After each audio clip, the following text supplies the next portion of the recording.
you doing? Welcome to my channel. I've done a long analysis explaining Gambia politics. I put the whole history of what I know about Gambia politics that hopefully will make us understand how we have to work to fix Gambia politics and that holy, amazing, loving, caring country. So yeah, hopefully you guys will appreciate this video and like, share. To sponsor my channel, just watch my ads, please. That I would really appreciate. So yeah, enjoy the video. Let me know what you think about it. And I'll see you guys again soon. Okay, bye. Take care. Enjoy. Camera is not sitting properly.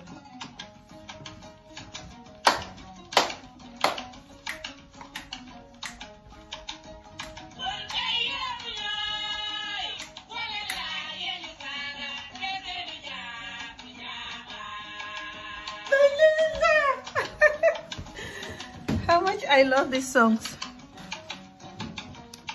Oh my god, the camera.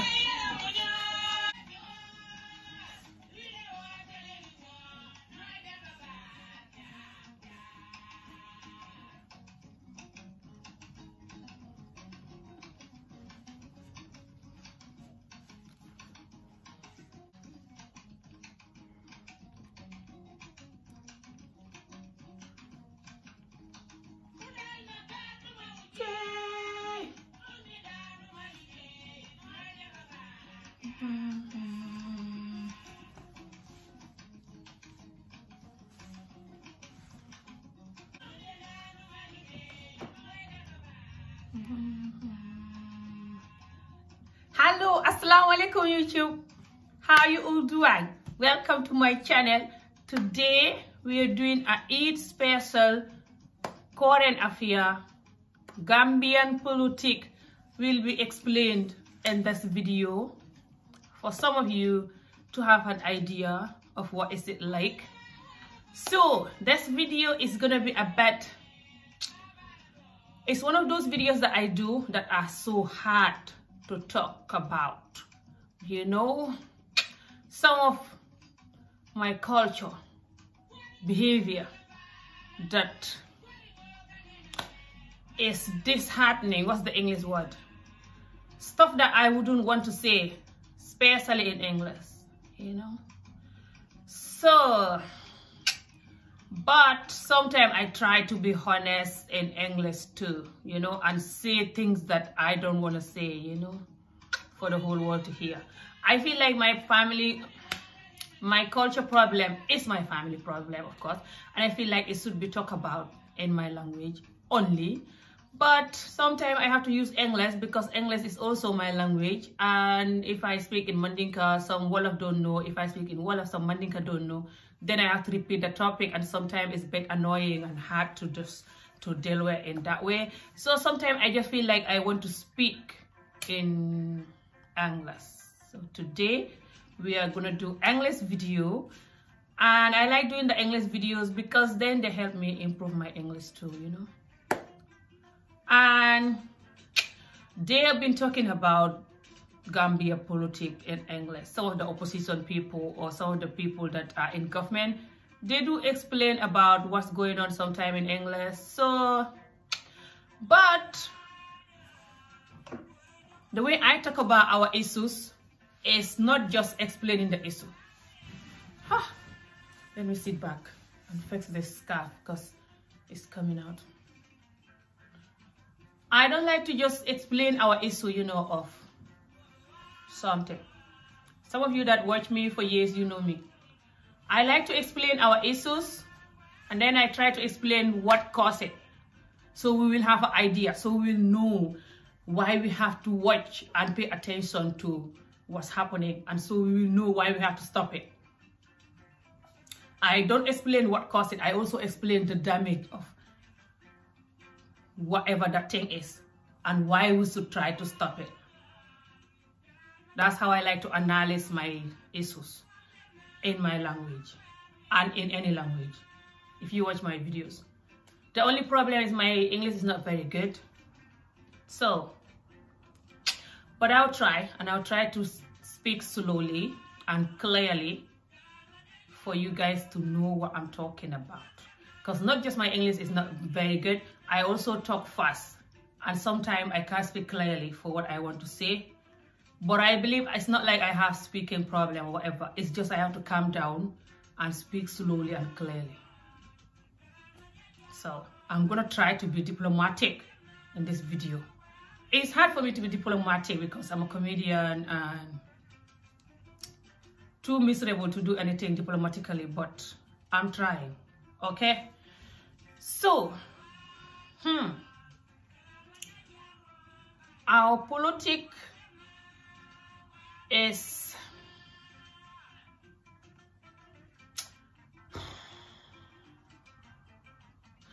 like I said, it's embarrassing to speak it in any other language apart from the local language, hoping that it's gonna remain in us. But we have to speak it in English today. So, our politics, Africa politics in general, is so bad and dirty. And it's because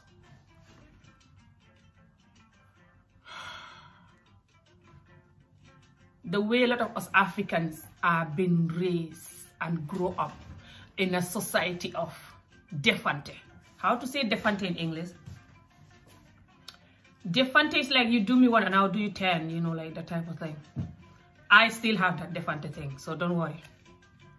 I'm fighting it though. And I'm trying, even if I'm defanting, I don't defante like go as low and worse than the person, you know. I try. I'll get there, inshallah. Allah, help me, help all of us.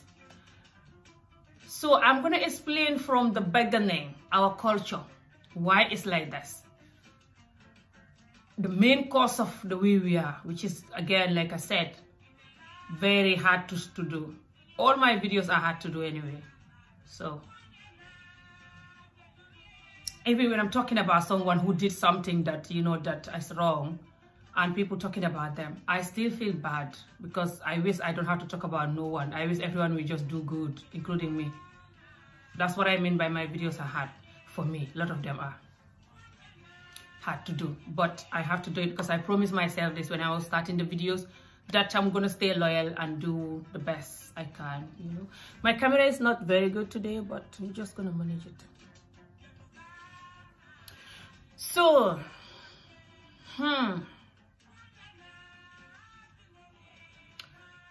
first, I'm gonna say, if you want to sponsor my channel, watch my videos. Yeah, watch my videos. I mean, watch my ads. If you want to sponsor my channel, watch my ads or join my membership channel. I know you'll be like, what the hell, Amy? Sorry.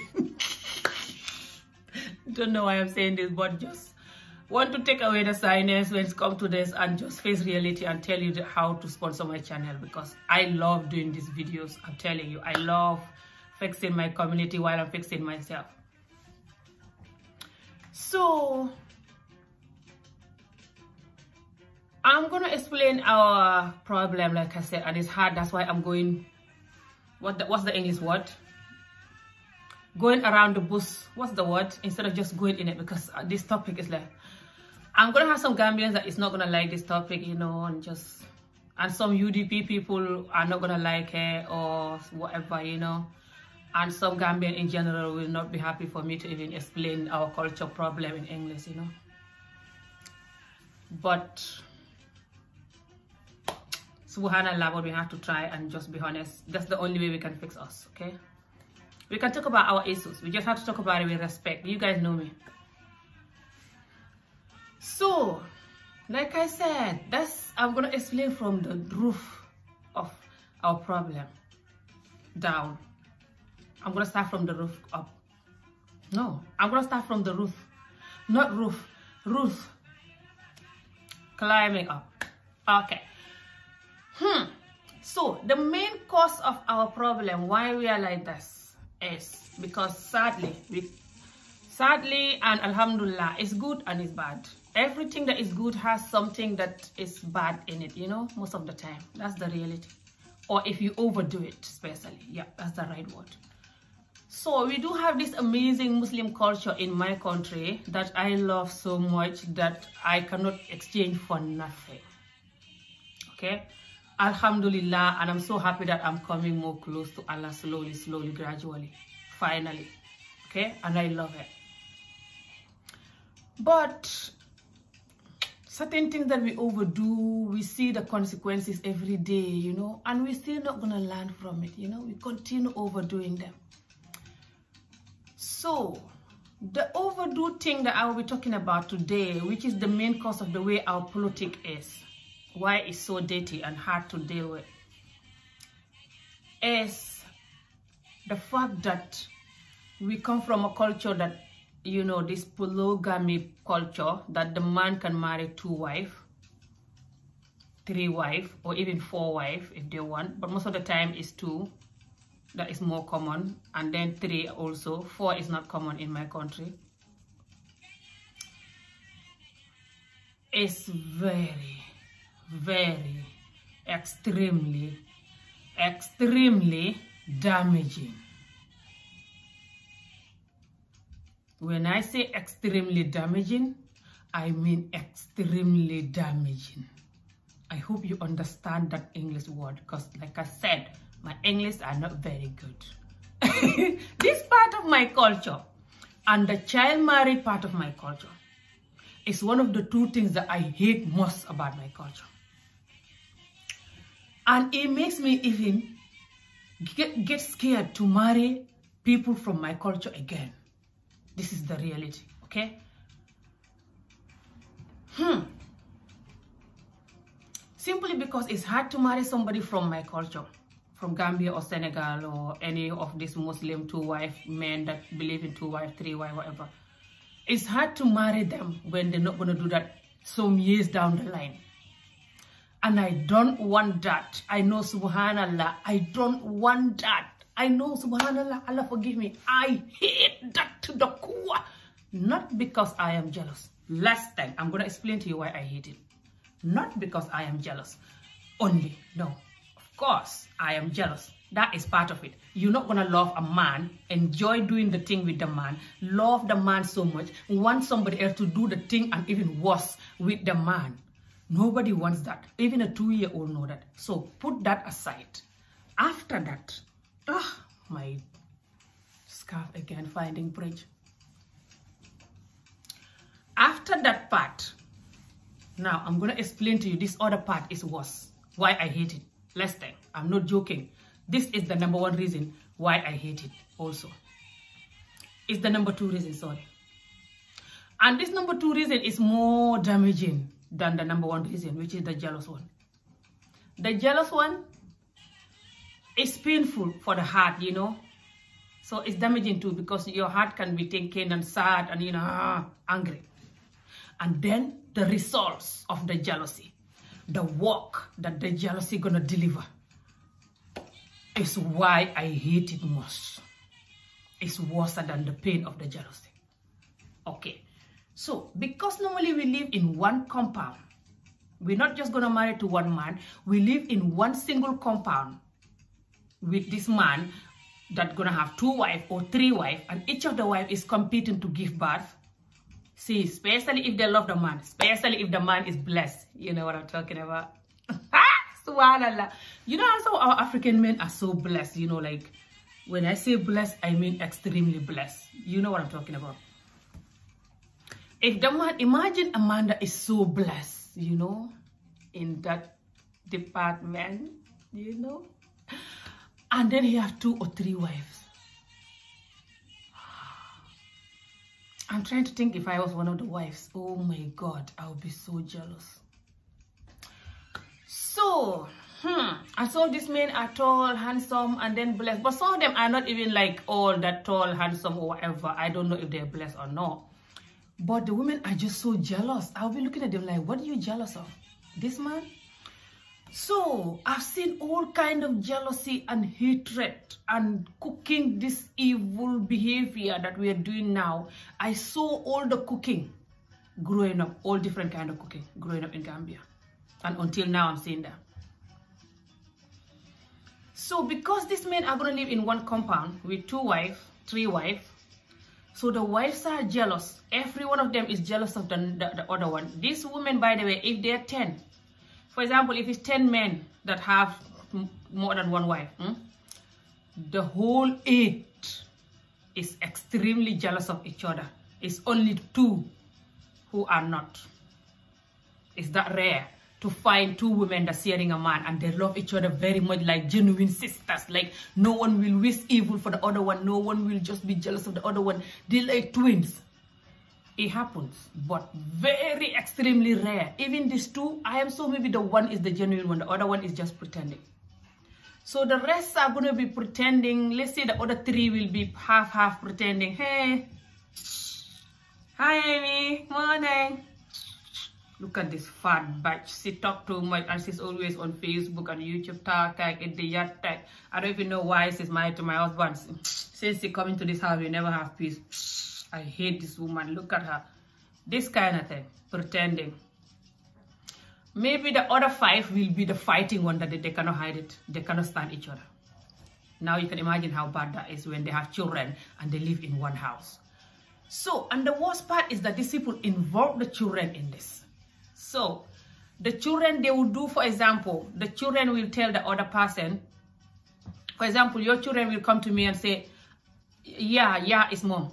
Yeah, Kumba, I'll use Kumba, my older sister, for this one. Kumba's children, let's say Kumba is the first wife or second wife, you know, and we're sharing husband. My daughter Fatu, for example, will come. Kumba's child, Amy, my sister have a child called Amy, that's the name after me, bless her. Let me use little Amy, for example. Amy, mom, Amy took my shoes. Mom, Amy took my shoe and cut and broke and put it and broke her. You know how Africa we wear these slippers, these flip-flop shoes that are so easy to break sometimes, especially the cheap ones. Amy broke my shoe, for example. And I will be like, she's jealous. She's like her mother. These people are so jealous and evil. Oh my God. What did you do? And you leave her with it. Go and broke her shoe too. Are you crazy? Why are you letting her do that to you? And then she will go and break Amy's shoes and more. And then they're fighting each other. The next day she will come, Mom, Amy hit me. Amy just hit me from nowhere and I did nothing. What did you do? You let her hit you. Are you crazy? Go and hit her too. Is she better than you? Some of these women, they even hit their children for not hitting back this other child when they hit them. They beat the child so much for not hitting back that other child that beat them. And this continue. They practice this in the house and it continue outside. So when the children fighting outside on the street, when one child is being beaten, they will come home and cry, and then their mom will beat them, or their father or their sister or whoever. Most of the time, majority of the time, they will beat them for not fighting back.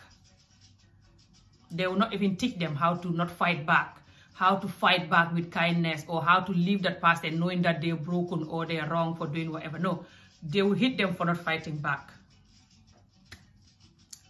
So it's very good for before you insult our culture or think about, you know, how whatever we are, you should understand how we are raised, that is not our fault, that we have to focus and work like a normal human being to fix the culture instead of just insulting and stuff. Insulting is easy and just criticizing, it's easy. What's hard is to find out the root of problem. Take your time to find out the root of problem.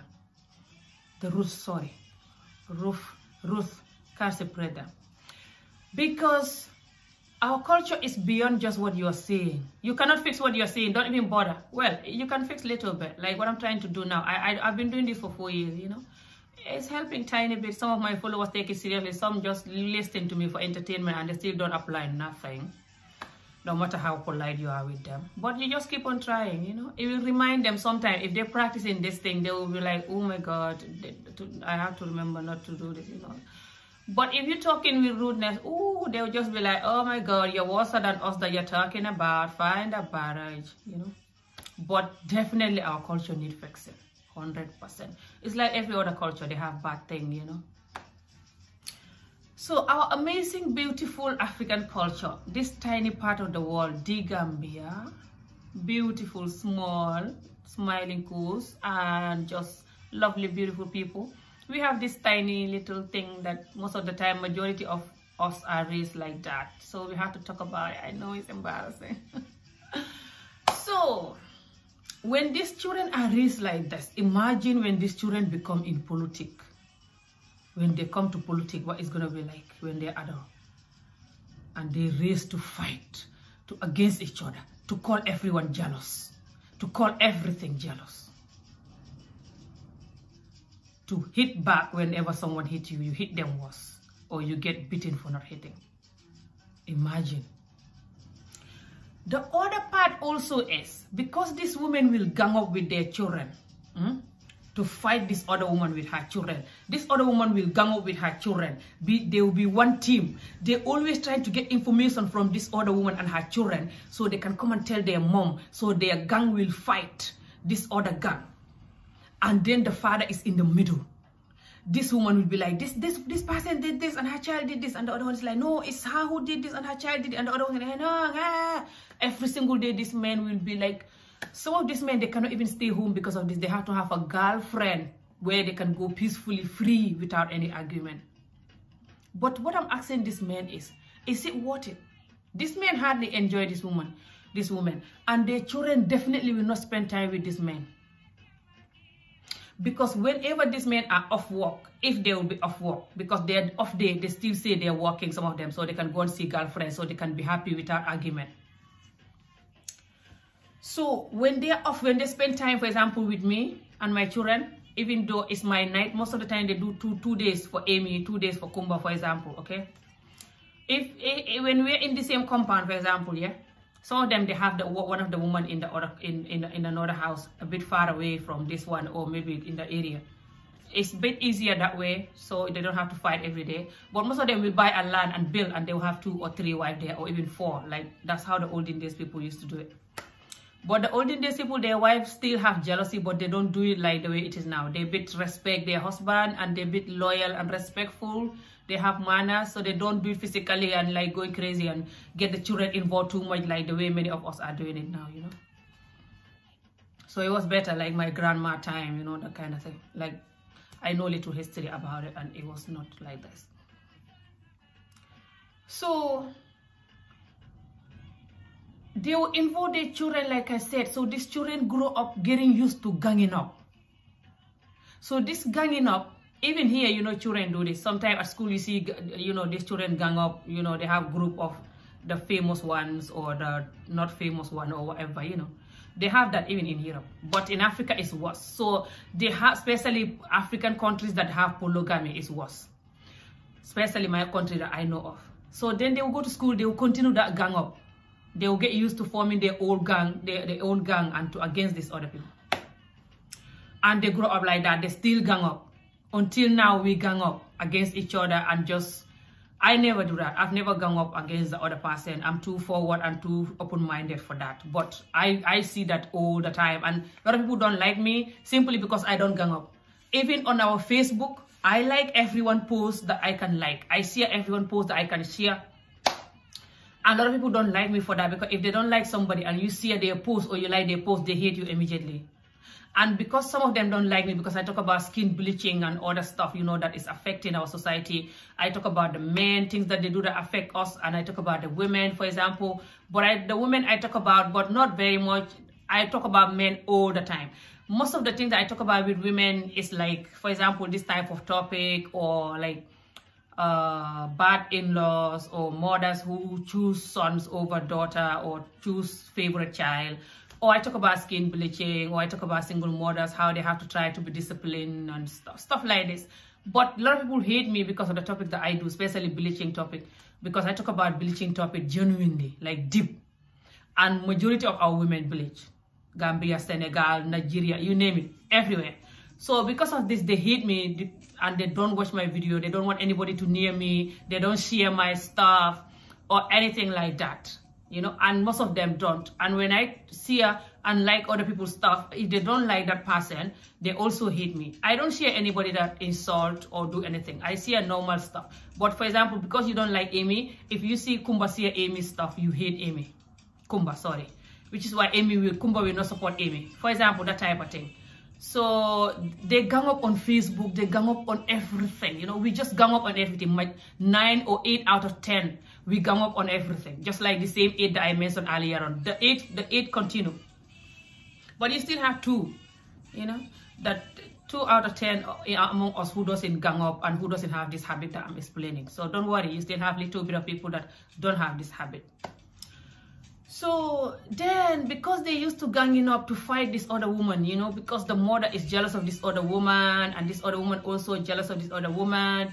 So sometimes the problem can be from the first wife jealous, or sometimes the second wife jealous, or some majority of the time is from the first wife, of course. You don't want to be an old woman. For example, you are like, I'll be 40 this year, right? If I was in Gambia, by now my husband will be marrying second wife or even third. So you don't want to be, for example, 40-year-old with stretch marks and, for example, your body is not looking like young, and then your husband got married somebody that is 19 or 20 or even not even 19, younger than that sometime. So obviously you'll be jealous, you know, not just because you think your husband love them more, but also the husband will love them more physically, you know. They will, and this is so damaging. They will buy everything for this new wife, do everything for her, talk to her nicely, and ignore this old one with her children. That is another story anyway. But, so then this will make the jealousy more, and this will make this woman to gang up with her children more, because they're in pain, you're neglecting them. Anyway, so when all this happen, imagine how bad it's gonna be, you know. So then this woman will grow up like this, ganging up. And then when we come to when we now in this society of learning how to be nice to each other or whatever, you know, learning how to be teamwork and fix things, imagine how bad it's gonna be. So then we have our new president. I'm gonna try to move now to the politics, how it is now. Because now that you know our foundation, now you can imagine how the politics will be. Okay. So because majority of us are raised like this. And then you have a lot of us abroad. We all know that majority of the Gambians are abroad. People like my age or even older or younger. So we are in abroad here, but we want Gambia to have a good Gambia, good government, because Gambia never really have a good president that do the kind of work we want or treat us the way we want. The other president we used to have called Jammeh, sorry, I'll drink some water.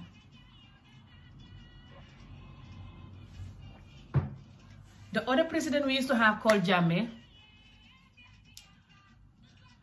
who went 2006. I think, yeah, December 2006, that's when he went.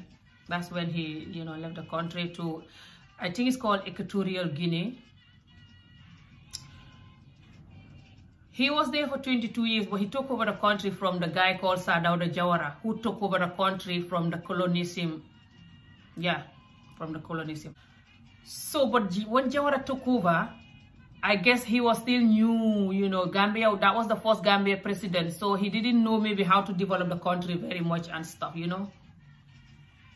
So he was just there. There was money though, we have money. I remember that time the country was so easy to make money, and there was money and things weren't expensive like this. I was young, you know, so everything was nice, you know. That was when I was very young, okay. So then Yaya Jammeh took over. I think when Yaya Jammeh took over, I was young. I was like 14 years old, 13, 14, something like this. I was very young. Or 12, can't remember. So, because I was born in 1980. So you do your checking. Can't remember exactly what year Yaya Jammeh took over. He took over by doing a coup d'etat, you know, and take over. A lot of you know the history. So when he took over, he was a soldier. Yeah, Jammeh was a soldier guy, and he was young. He was not even 30 years old when he took over. Can't remember what age he was. I think he was 22 or something. I don't know. I'm not sure. Or 29. So he took over from the army barracks. He was in the army barracks in Gambia. He was an army. And he took over by the coup d'etat, him and other 4 people, something like this. They took over by a coup d'etat. And this guy, imagine Gambia soldier, Africa soldier, that they've been treated really harsh, really beat them up, really, their training is like hell, and just the whole work is like hell. You have to listen to your commander. You can't, anything you do, you're dead. They beat them up in the camp like anyhow. I don't know if they're still doing that. I hope not. So Yaya Jammeh was like that for years in the army. And then when Yaya Jammeh took over, and because he didn't have good education, I think he finished at, I don't know, grade 9 or something. I don't even think he finished his whole high school. I'm not sure. He couldn't speak good English or nothing, you know, and when he took over, straight away, people start laughing at him and bullying him. I remember he have the ratatouille. It's like when your mouth have this thing. It's like your mouth have like some wounded bit here. I don't know what caused it. So I remember when he first took over, people were laughing at him for that. It's called ratatouille in Gambia. And people just look him down, the way he doesn't have enough knowledge and the way he's just one young soldier boy took over the country like that.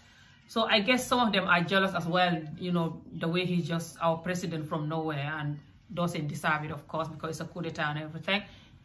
So people then start disrespecting him, you know, nyawaling him, you know. We are very good at nyawaling. It's called nyawaling. Nyawaling is bullying. And this is all linked to how we've been raised, sadly, you know. I used to do that, especially when I'm doing my comedy. For example, when I'm talking about someone like Yaya Jammeh, you know, in that time, for example, if I was doing comedy that time, and for example, if Yaya Jammeh was my time, when I was doing comedy, like, which I still do anyway. For example, 4 years ago when I started video, for example, let's say even last year or the year before, if Yaya Jammeh was our president, for example, I was going to call him your ratatouille. I still tell Adam Barrow your tummy, your Ami joke tummy, your big tummy like mine, you know, like this kind of thing. This is normal for some people to use when it comes to politics or comedy or whatever. But when I say we are good at nyawaling, which is bullying, we do real nyawal, like real bully. You know, like the way Cat is bullying us and calling he fixing us. That's what some of us do. But it's just hers is worse because it's doing it to the whole nation and just, you know, not like one person. The whole African continent, sorry. And the fact that she's from America and she's telling us that I'm better than you, you can't speak English, that's why we're taking her more seriously, you know, like she's putting us down. It's different from us talking about stuff, you know, like. So, when it's like that, imagine how bad it's gonna be. Okay, so when this guy took over and people start treating him like that, you know, and just, so he feel like maybe like he have to bring his soldier character for people to respect him and listen to him, you know. So then his African soldier behavior. So then he was like telling people off and hitting people and jailing people and killing people. Just, it was really bad. And because he was doing it really bad, his soldiers and his police officers also were doing whatever they want. So because it wasn't democratic and he was kidnapping anybody, especially the opposition leaders or anybody who tried to gang up against him, you're in trouble. So the main opposition leader we have in Gambia is called UDP. And their party leader is called Ousainou Darboe. So UDP and Ousainou Darboe, they've been there for 30 years now. Okay, fighting to be a Gambia president. So they've been there for 30 years, even before Yaya Jammeh took over. But Yaya Jammeh hate them and afraid of them because he knows they're a big political party. And they're also Mandinka. They have most of the Mandinka people there because the party leader has himself, Ousainou Darboe, is Mandinka. And people around him are Mandinka, most of them. So, and Gambia is majority Mandinka people. It's like 70% Mandinka. So Yaya Jammeh was afraid of them because of this. And he knows that he's not good to people. He's not kind to people. So the only thing he can do now to get rid of this opposition people was to jail them, hit them, kill them even. So they were getting beaten. They were being jailed. They were being hit. Other people that are not even in the opposition party, they were also treated badly. But this particular UDP people, they suffer more. So, when this whole thing happened, we suffered it for years, you know, and we were just going through hell for years with Yaya Jammeh, okay? A lot of us been abused by police officers or armies or, doesn't matter even if you are UDP or not. I was nearly raped by a police officer, which I explained not long ago in Wolof, that time. The police officers were doing more of what they like and, you know. They still are, but it's better now because of the, the new government now is democratic, and the new government is trying to make sure that those brutality reduce. But it's still like that because you cannot get rid of all the police and armies and bring a brand new fresh one. It doesn't happen in one day. Who's gonna run the country? And these people, they used to this for years, so they can't just quit one day.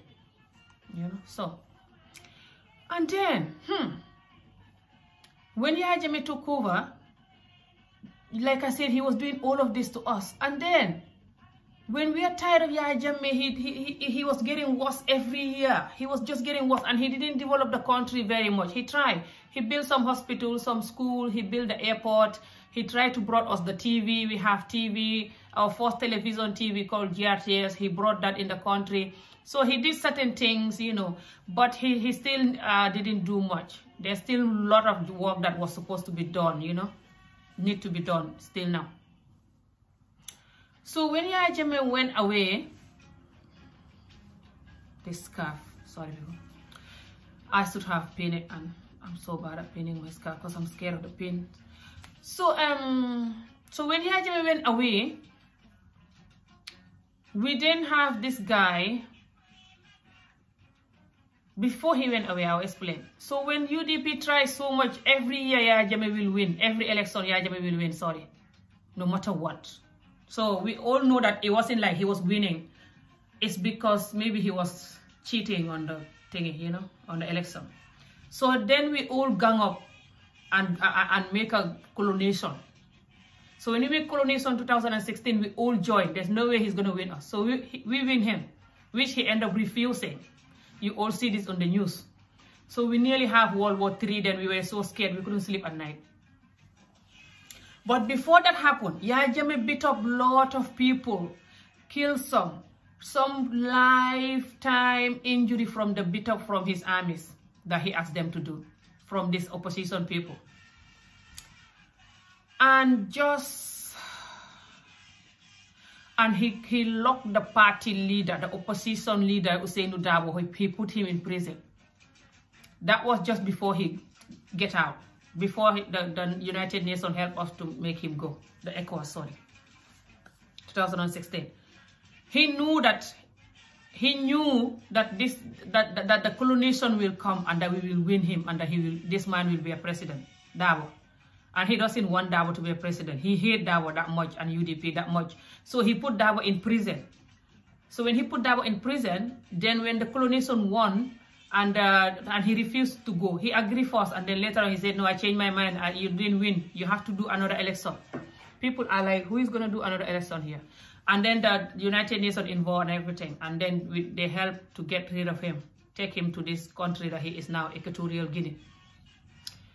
So then, when that happened, then UDP had to choose somebody. When the coronation won, all the political parties joined together. When they won, they choose one person from UDP who is called Adama Barrow, who is our president now. He's from UDP, but he's not the founder. He's not Darboe. But they trusted him. Then they said they choose him as the man that they want him to be the president. So he agreed. He said at first he told them, I'll think about it. He said he think about it for, I don't know, it takes him 2 months to say yes. So he took over to be a president. This Adama Barrow was in the UK here, but before that he was, I don't know where, I don't know, Germany or somewhere, one of these European countries. And then now he was here after, and he was working as a security guard here. And after that, he went back to Gambia to do a little business, like he was renting properties, buying, selling properties, renting property. But he wasn't successful like tough building company. He was just a small businessman. And they choose him. They say they like his loyalty. They like whatever. He's nice and kind and loyal. So they choose him. So he started the job. So when he started the job, then he get the man out. When Jammeh left, he opened the door, the prison door, for this Lawyer Darboe to come out. So when Lawyer Darboe come out, I have to drink water for this one. So when Lawyer Darboe come out, subhanallah, then the problem start. The problem didn't just start from Lawyer Darboe. The problem also start from people that are with Lawyer Darboe. They used to campaigning for Lawyer Darboe for years, wanting Lawyer Darboe to be a president for years. Love Lawyer Darboe so much. Some of them love Lawyer Darboe more than they love themselves. I'm telling you this, I'm not even joking.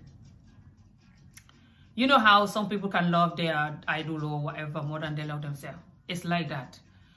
So they weren't happy now that Lawyer Darboe is out of prison and he's not a president. They're like, what? After all these years of fighting to be a president, and now he come out and this Adama Barrow from nowhere is a president. This is not good. And then the worst part is that Adama Barrow himself, his English are like Ami Jobe also. He'd been to school, that's the difference between, he's better than me. He went to school growing up. He's not like me that never been to school growing up. But his English are, I think he finished high school or not, I don't know. But his English are not very good, you know, like, I think he's better now. So, and then he's just so laid back, you know, and like, he's like Ami Jobe type of person, he's very laid back, you know. And he has 2 wives, so you can't blame him. So sometimes he sleep in the meeting and stuff. Not just maybe the 2 wives is the problem, but I think it's also it's tiring and stressful. You cannot sleep when you took over a country from Yaya Jammeh. And Yaya Jammeh was a dictator, and he was also using black magic, this voodoo thing, and going crazy, you know. I don't believe in voodoo thing and scared of it, but some of us are really scared of it and they believe in it so much. So when he took over, he was like, people were threatening him, and he was like scared that Yaya Jammeh would do something to him maybe and his family. And his son died just before he took over. It's a long story. So I guess it's too much stress, he cannot sleep. So he was sleeping in meetings sometimes, doing like this and everything, and just cannot speak correct English. And then the bullying start. So people then start saying he's not very good to be a president. There should be Darboe. The UDP people start saying this. And then he also was working with Darboe, and then the bullying was going too much in, especially us abroad that have internet. We were making videos all the time for him and just going crazy. I mean, they were. So I joined the UDP then. Then he was a UDP still, you know. I joined the UDP then to support him because I feel sorry for how people were bullying him so much and just going crazy. And I said, this is not going to help our country. We have to learn to join hand and help the country. This man, his English might not be very good. He might not have been to university because this old man, who is, by the way, Lawyer Darboe is 73 years old now, something like this. And I said, this 70-year-old who been to university and he's a lawyer, they say he's a lawyer. I said, he's a lawyer, but it's not about education that can fix a country. I said, look at President Mugabe. He's very educated, but look at how he was treating his people. And I said, if this man is not very educated, but he said that I don't know nothing about being a president, but I'm ready to work and learn. I said, let's just help him. He will work and he will learn. And they said, no, you know, just going crazy. I said, okay. So then the bullying become worse every day. And then this man, Darboe, was taken to be a vice president of the country. Okay. So when he was positioned, because they sacked the vice president of the country, I can't remember, they didn't explain what happened, why they sacked him, but they sacked him and they put Darboe there. So maybe they did that to put Darboe there so this can calm these people down, but no, it didn't help. So Adama Barrow was trying to work with Darboe, you know, and Darboe was there for, I don't know, almost a year or like a year. And still UDP was not very happy, you know, they still think that's not enough. A lot of us think that maybe he was trying to control the president too much. Like I'm supposed to be the president here, type of behavior. I know African adults, African parents, old people as African. You work with them, they're gonna try to tell you what to do for everything. Especially because he won this, he's become a president because he's from his party. So he's gonna tell him like, it's because of me you're a president, so you have to listen to me. We think this is how it is, but we don't know because the president didn't come out and tell us. So anyway, he ended up being sacked. He's no more the vice president now. This is over a year ago since this happened. Ooh, that's the worst mistake of Adama Barrow's life. Yeah, it's like that's the worst mistake for UDP people. They're like, that's your worst mistake ever. How dare you sacked him? So then they become worse. they're always fighting and protesting and going crazy for Adama Barrow to go. So then, they even did something called 3 years junta, you know, when the 3 years complete. Because when Adama Barrow was taken over, the plan was, Adama Barrow denied the plan. He said that there was no document, but he said himself that the plan is that after 3 years, we have to all gather and campaign, and vote for if we want him to continue or we want to choose somebody else. So, but then when he took over, he tried to change that, you know. He tried to change that, especially when this man when he sacked this man, he didn't want to get out anymore for the 3 years. He said it's going to be 5 years. And then all the Gambians, a lot of the Gambians, especially UDP people, will get angry. The UDP people will get angry. And then, Adama Barrow is also not helping. He's making his enemies happier because he's not focusing on the healthcare. I know the healthcare is so hard to focus on because the health minister, which was one of the women who also been sacked over a year ago, I think it's 2 years ago now, I'm not sure, who speak in a meeting, and the videos was all over the place, that the people do steal the medicine and just sell it to the pharmacists and stuff, which is why the hospital have no medicine, and then people complaining that Adama Barrow government is not having medicine, but this is the problem. And everybody was complaining, saying, why is he to say this, he shouldn't say this, da, da, da. I know he shouldn't say it in a video like that, with the video end up in the public. But we all know that this is happening all over Africa. The people always steal the government medicine and sell it to pharmacy, which is why the government hospital have no medicine all the time. But I'm thinking Adama Barrow should take it serious and fight against this, you know, and just try to bring medicine and good doctors and try to renovate the hospitals, bring the equipments we need, bring all the machines and stuff we need. And the electricity also is not getting any better. I don't know why. He tried when he took over first. There was this electric thing that he was working on. But still now the electricity go off, even in the main hospital in Gambia. Banjul, people complain the electricity go off still. They still don't have water sometimes. The water cannot work. There's no water sometimes in the main hospital, and just people's houses, sometimes no water, no electricity. The tap, they don't work sometimes because the machine that is working the thing, something wrong with whatever. So the country is still not where we want yet, okay? And Adama Barrow himself, sometimes the way he talked to people is not helping. He's getting better now, but when he took over first, he was angry with the way people criticizing him too much, you know. And even though we know that we took over the country from Jammeh, and when Jammeh was going, he left with all our money. So we don't have nothing left.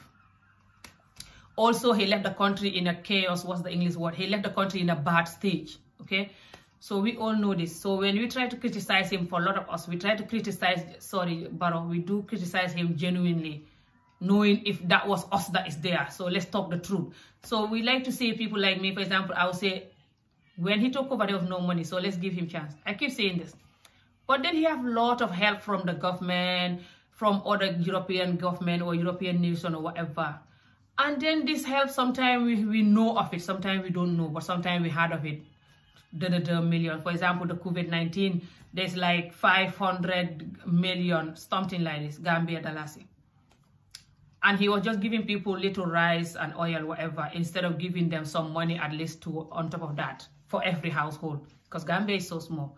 And it's not even every household have this rice, by the way. He didn't give all of them. And you have to bring your ID card to prove that you have a household. And then he'll give you just little rice and stuff, instead of giving you some money or whatever. Anyway, so people are complaining he's not helping with the COVID-19. But he's also not really helping with other things, apart from the roads he's building. He's building roads, couple of roads he built.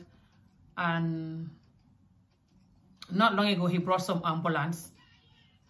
And I don't know, he's just not really doing much, you know, especially with the healthcare. Like I said, job opportunities, nothing is improving much. I heard they said over a year ago, I think I heard it, that he improved the salary. He do pay rise for the immigrations and I think police and stuff like the government sector people. But I don't know how much is the pay rise. I think it's not much or something. I don't know, but I heard that from one of the immigration officers who said that to me. So he's trying, but he's trying very slow. But why his critics are more angry is that he is building houses. Not just he took over and a year later he built a nice big house for himself. And then people start criticizing him, and some of us are like, okay, it's fine, he's a president, what do you expect, you know, like, leave him, you know. Because to be honest, you cannot be an African president and you live in a crazy house where you used to live. So we say we try to just be reasonable and be honest and let him get away with that. And then recently he built another big mansion that is like a hotel not long ago. And we are like, whoa, you did that? And you're not even helping people. So that house just, we saw that house just came out. They just moved into that house not long ago. It's like a month or two ago. And in this COVID-19 year time, which he's not helping people at all. He's not giving people nothing, and he's telling them to stay at home, and he's going all the time doing the state of emergency. He's putting it up all the time. Anytime he do state of emergency, he will have a lot of help. Okay? And he will keep all those millions and then just do another state of emergency and telling people to stay home. And sometimes his own people that are campaigning for him are out doing his campaign for him. But now he have the virus, or hope not, but his vice president have the virus, and then he's doing a quarantine or whatever they call it, as isolation, whatever, because he might have the virus, he might not. I hope he's not gonna have it. This virus is serious. I had it before, you know, and it's very serious. I wasn't so sick that I was dying, but it affected my kidneys after I had it, which was more painful than that. I'll do a video about that, by the way, soon, inshallah. So I can explain, and I will show some pictures of when I was in the hospital. So you guys will know if you have kidney problem. You will know the signs that I was having, the symptoms. So you will know how to detect it and how to get cured quickly before it's too late. So anyway, so all of that happened. And then, because this man is, you know, is not doing all the things that he's supposed to focus on, he's not focusing on that, you know. We have really bad school system in Gambia, really bad education system. We don't have good classrooms. We don't have enough classroom for many schools. It's like 50 children in one class or more. A lot of the teachers cannot speak English. They're like me. We don't have good teachers, but a lot of them cannot. They're not very qualified to be a teacher at all. So the doctors and nurses, we don't have enough doctors. We don't have enough nurses, and we don't have people that are qualified, enough. Simply because a lot of us travel. That's the reality. A lot of us just run away from the country instead, which is so bad. I know, this is the reality. And then the majority of us that are there, we're not giving them hope to stay and study and help build the country. This is why I've been talking to people like Kat, and our Gambian people, I've been talking to them for years, that are like Kat. When you're trying to put Africa down, just because maybe you're from abroad, or maybe because you run away from Africa, or maybe because you're there and you're not determined to do nothing, it's not going to help the ones that we should promote, to motivate them to be determined to do something. Why we all traveling is because we all just give up Africa and say that it's nothing, and insult Africa and insult ourselves and put Africa down, put ourselves down. Until we motivate us, we will not stay. Until we make us understand that Africa is everything, and that even if we don't travel, we are still human beings. We are wonderful people. We have dignity. We have this and that and that. But we just have to work on this and that tiny little thing so we can finally be, you know, extremely amazing or whatever. Until we do that, we cannot go anywhere if we just insult us for whatever. Let's just be real here. It's easy to give up things when people just put whatever you're working on down, isn't it? Let's just be real. So, we also put Africa down so much and just give up on Africa. A lot of the young people, they are girls, boys, they don't want to do work. Even when I was there, I was braiding hair, making money, and people will look at you as you're not doing nothing, you're just braiding hair. They laugh at you for braiding hair. Even though we always braid our hair and wear wigs, you know, they still laugh at you for braiding hair. Like, that's not a good job at all. You're only supposed to work in an office. So we don't like all this local work. So it's only for Nigerian, Senegalese people, people from Guinea. They're doing all this local work for us. Even to open a corner shop, it's like the UK. All the corner shops is like Asian people that are doing it. Indian, Pakistanis, they're doing corner shops everywhere you go, making money. Hardly ever you see a Scottish person or English person here with a corner shop. And do you know how much million is in that corner shop business? But they will not even know how to do it, or they will look it down or something. and they will be at KFC or somewhere standing there all day walking, and they are Scottish. So in our country, people just believe that when you go to school, you have to work in the office, or you have to maybe be a policeman or a soldier, and those jobs are crap. They don't pay you enough. So if they don't work in the bank, or they don't have doctor degree, they just give up. They don't want to do any local job. Even to sew a nice dress is for the Senegalese to do. A lot of us don't, but now we're trying a little bit. We do have good tailors now. We're trying, especially the women's. I love women tailors. There's these women tailors, they're very good. One of them, Ida, she did me beautiful clothes that I was supposed to wear for Eid, but because of the state of emergency, the flight didn't move, so I missed that. But the clothes should be here soon, hopefully next week. I'll wear it, you guys will see it. Ida Conte, ooh, amazing. And other women tailors and just other men tailors. I have some men tailors, some are from my family, but we still don't have enough, because it's just now recently that we're trying to do men tailors, because African, they always sew their nice dresses. They always sew nice, beautiful African clothes. So it's good to have enough tailors that is from our country. But the majority of the tailors are from Senegal until now. So when you're looking for weldermans, they're from Senegal. When you're looking for a mechanic, they're from Senegal. Even a carpenter, majority of them is from Senegal too. You have Gambian stuff now, like I said, but still majority of all of that is left for Senegalese. Fishermen is Senegal. Imagine how much fish we have in Gambia. Majority of the fishermen are from Senegal. Hardly ever you see a fisherman that is Gambian. So all the main, parts that bring money in the country, all the main income is made by the foreigners. We only work in little jobs, like government jobs or little bank job, which is still not going to have nothing if you are loyal. So then, if we have to motivate the young people to look at these things and go and use it and make it, but we're putting them down, they will just give up and run away. Because a lot of the young people are not educated. They like me, they grow up no school, poverty. So they don't even have the knowledge to work in a bank, for example, or whatever. And they have to do local job and start fresh. But if you just put the whole country down and put them down themselves, they'll run away. So, which is why we have to know how we talk to these people, because the reality is they can make it in Africa. So, this is the main problem too. Because this man, I explained all this so you know, you have an idea of our problem. So because this man, Adam Barrow, is not doing what we really expected him to do, either he doesn't have the money or he have it and he's using it for something else, like building his own houses, it's not gonna help. Then I'm gonna explain the gang up.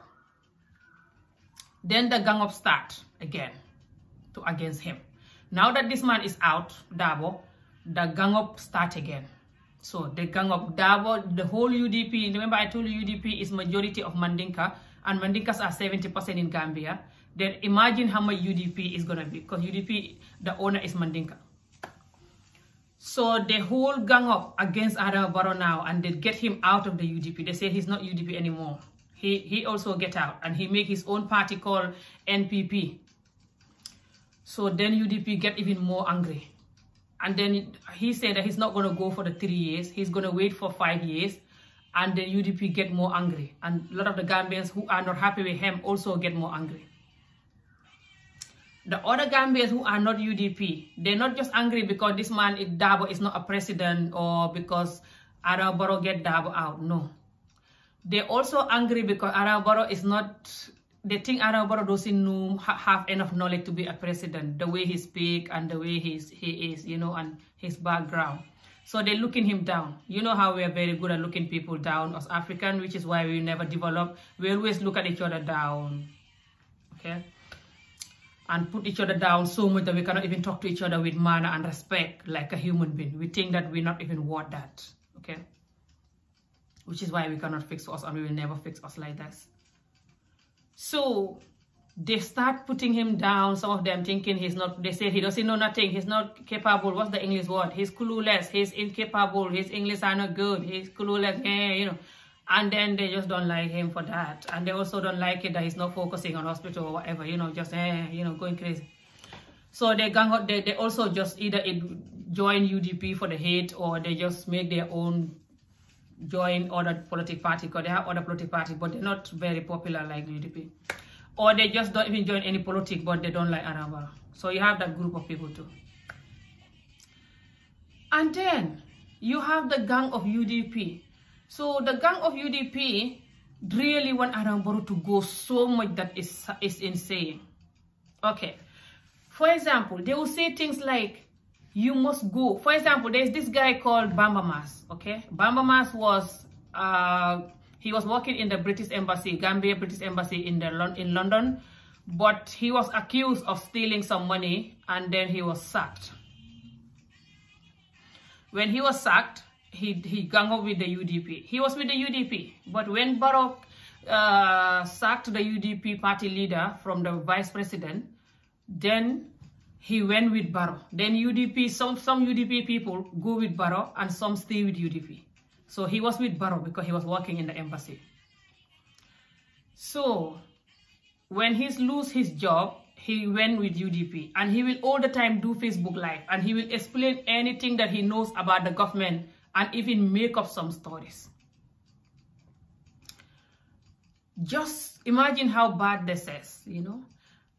You work with the government, you finish working with the government, you went join the opposition people and you sit down and pouring every secret you know and saying, I have more secret that is gonna come.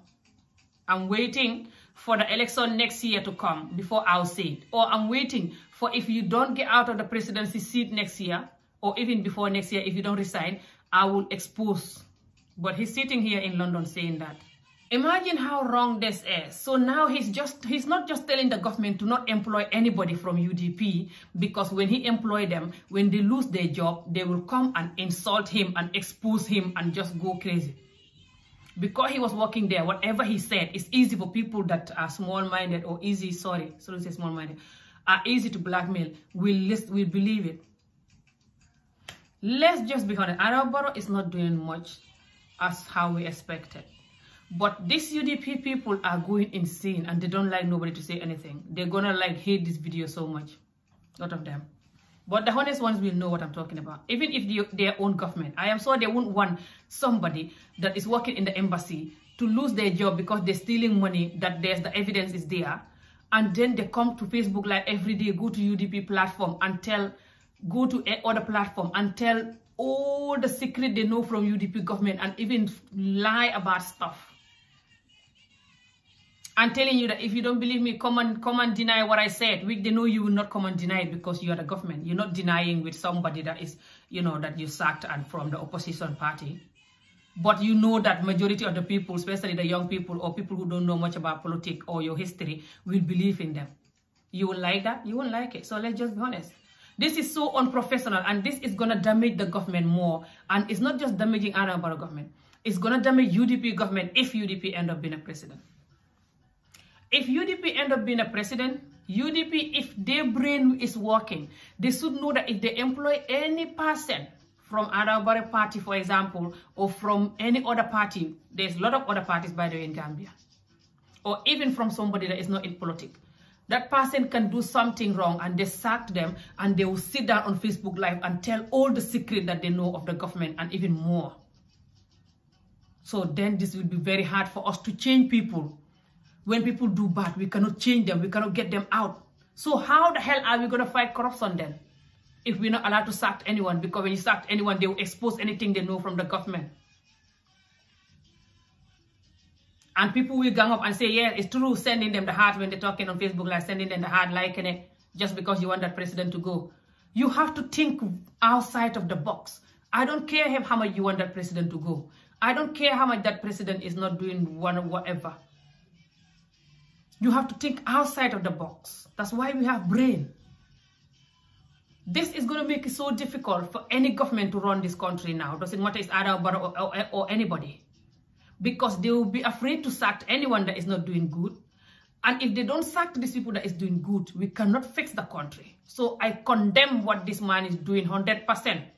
Since he lost his job until now, it's a couple of months now, nobody have peace.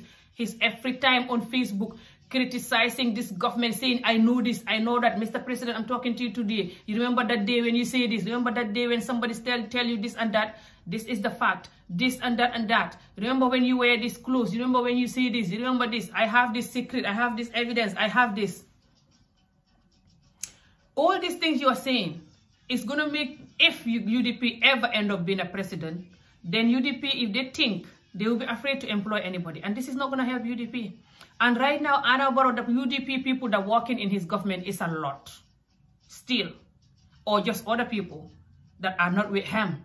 Or even if they're with him, he should be worried to work with them now. Because he will think that when they finish, they will go to Facebook Live like you. So this is very wrong and very unprofessional. Childish, insane, ganging up like 2-year-old. This is not how to get rid of any president. Anna Barrow, if he's not doing good, all you need to do is to tell people why you're not happy with the government and why we should get rid of him and why we should vote for your government because you're going to offer this and that. Simple, like a normal professional person. But when you're talking with anger, people can see your pain in your video and you're coming up with all these documents and stuff explaining, trying to say that I know the deep secret of the government. Look at this, look at this. This is not going to help. And what are you teaching ourselves?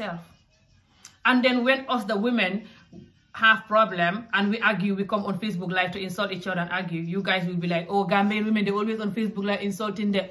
But that's what you're doing as a man. Just because the person is a president doesn't mean that that's not what you're doing. That's exactly what you're doing. You're not doing politics. You're arguing like two women that is married to one man and arguing. And bringing evidence to show that the other one is wrong so the man can leave her. That's exactly what you're doing. The gang up that I explained earlier on. That's exactly what you're revealing now. So then, I'm going to say this last thing before I go, because I'm tired talking now. Oh, you can talk about our culture for 10 days straight, and you will not finish half. So then, you have these other people who also don't like Anna Barrow, because they say that Anna Barrow is not helping them, because they are the victim of Jammeh. Now listen to this. When Jammeh was there, Jammeh tortured and killed a lot of people, like I said. A lot of you know this, because it was all over the world news. So then now our country have something called TRRC. I don't know if you heard of it. If you don't know, look it up. TRRC. If you type it on YouTube here, Gambia TRRC, you will see it. They do speak English there and sometimes my language. So you might know some part of what they're saying. So they try to reveal what Jammeh was asking them to do, and some of them were just torturing because that's how they used to doing that, or some of them was torturing because Jammeh asked them to do. So some of these people have really lifetime injuries from what Jammeh did to them, and some of them die. So they want Anna Barrow to take them to the hospital in Senegal or abroad to cure them, because we don't have good doctors and medicine that can cure them. They need big operation and big treatment, okay, like going abroad for treatment kind of. And these people are many. And I see this from years back. When people start complaining, immediately the president take over. Not even 1 year, they said, why he's not taking these people for treatment, why he's not doing it. I said, I know these people are so hot. And we're all hot by this. But why don't they do GoFundMe or something? Everybody can give them the little £5 they have. That can help them. But if they just stay saying the government should take them abroad, the government cannot take one person and leave the other person. And there's so many. There are over 100 people. If everybody come out and say that Jammeh hurt me there, when Jammeh was there, I've been through this, I should be compensated. What's the English word? Compensation. I should be looked after. If everyone come out and say that, I can even go if I want, because I was nearly raped by a policeman. Don't you think I should also make a claim for that? Instead of just saying it in my videos to expose the police so they can behave. Don't you think so? I can also come out and say that I was raped by a policeman. Let me see if I can do this. Hopefully this will give me peace. This scarf driving me crazy. Yeah. So so they cannot just give everyone the VIP treatment and take them to Dakar or take them to Turkey or America for treatment.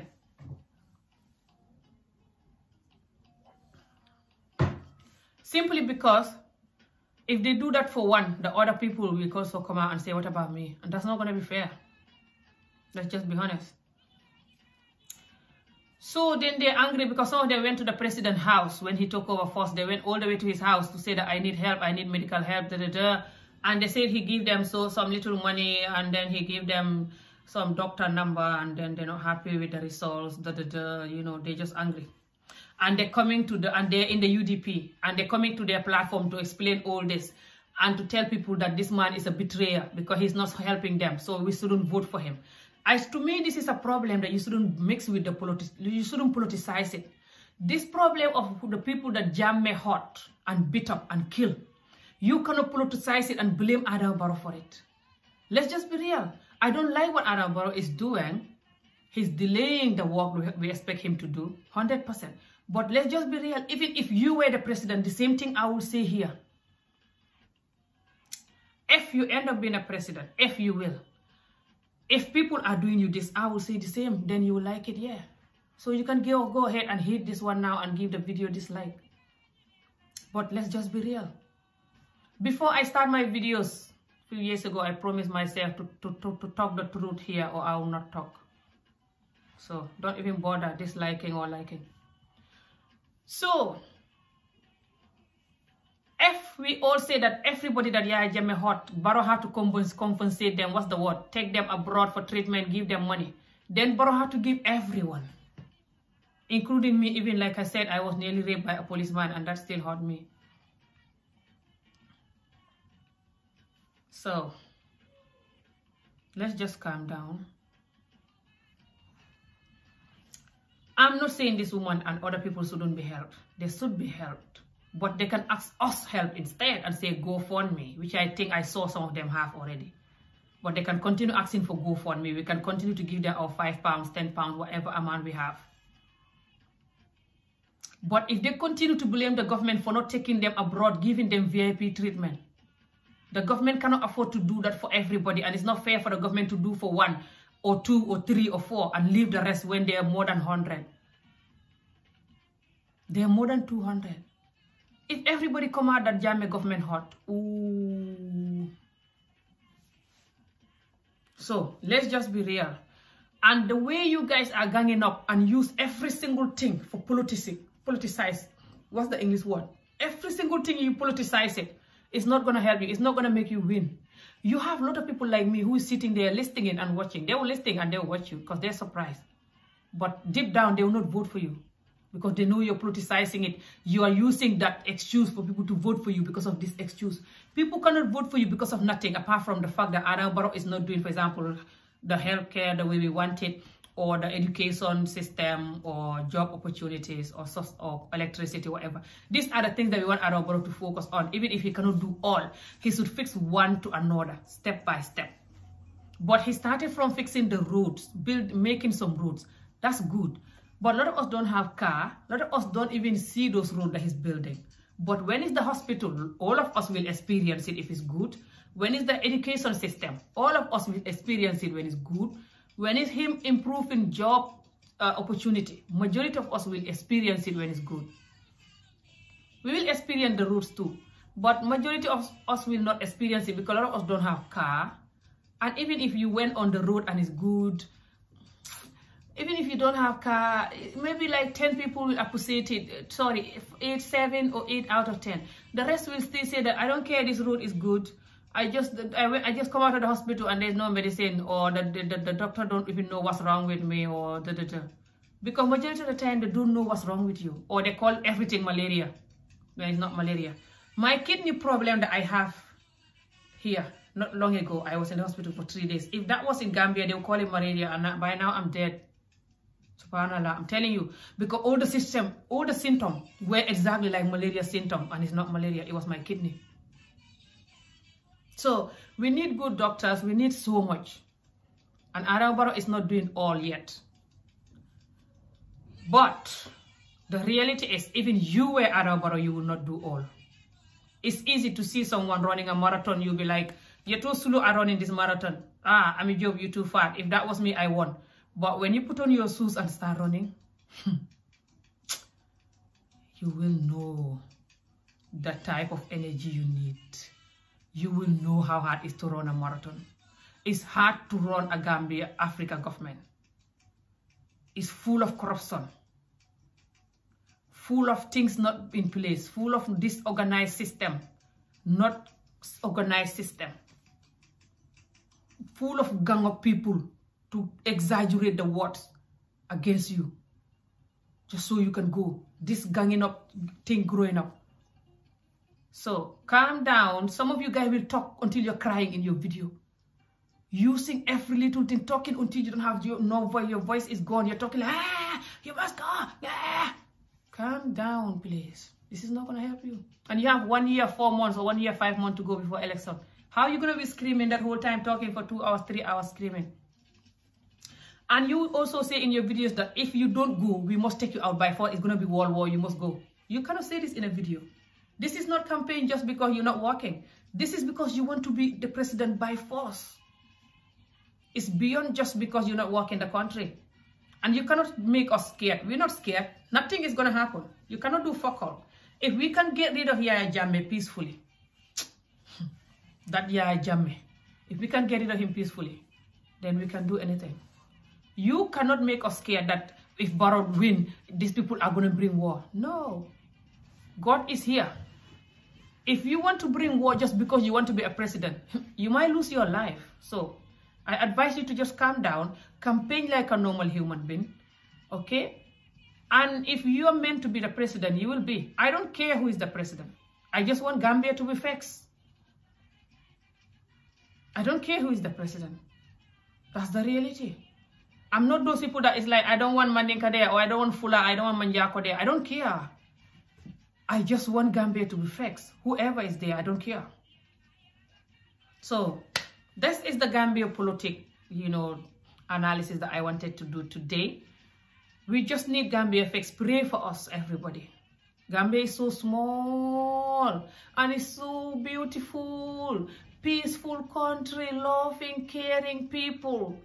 It's just this little thing that we need to fix. We don't have great education background. A lot of people grow up there like me, never been to school because of poverty. And a lot of the women go through child marriage, FGM, so many pain from growing up. A lot of the boys also didn't have good educational background and grown up in a tough, harsh environment. And then you have some lucky ones who grow up with a good environment and educational background. Majority of them just run away from the bunch of us. Instead of trying to fix us, they run away. It's not easy to fix us. That's why I'm talking day and night. You talk all day and most of the time it's just coming out of there. But we do have good, intelligent people, go to school, have the best education in the world and everything. You just don't see them much. They don't like doing videos and they don't like talking. People like me are the one that doing all the talking, and then you think we're all a bunch of rubbish. We're not. The intelligent professional ones, the doctors, the lawyers, that whatever you call it, you're not seeing them, that's why, but we have them too. So don't think we are all just like Ami Job. No. It's just the people like Ami Job that are so broken, and that's why they're screaming all the time, trying to fix the culture so bad in the wrong way.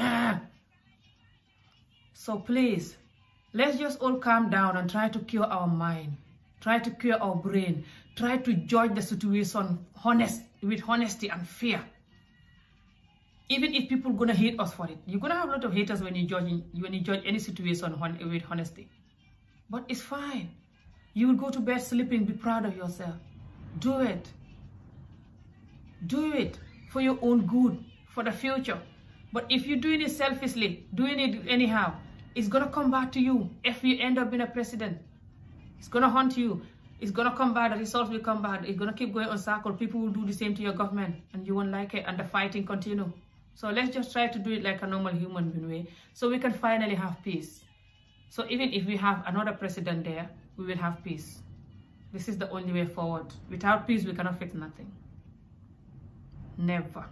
We're just gonna continue causing each other too much, and the politicians just taking the money while we're doing this, So jokes aside, we have to know how to work.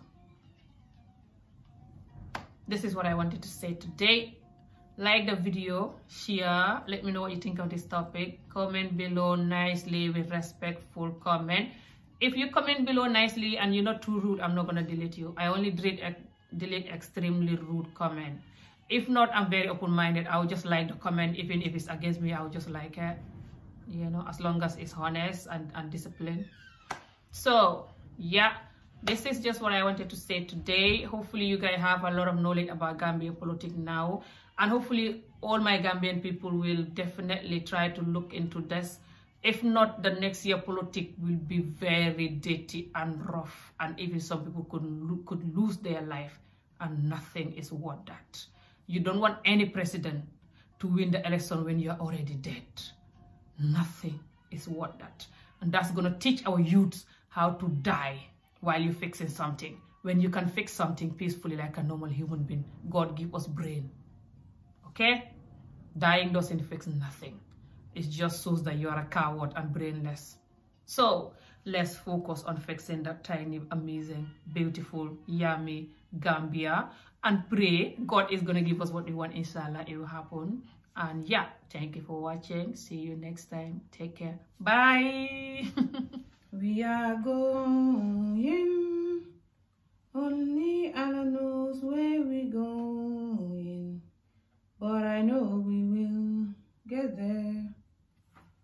It will be hard, I know, that the road will be muddy and rough, but we'll get there. I know, we will get there. Only Allah knows how we'll get there, but I know we will get there.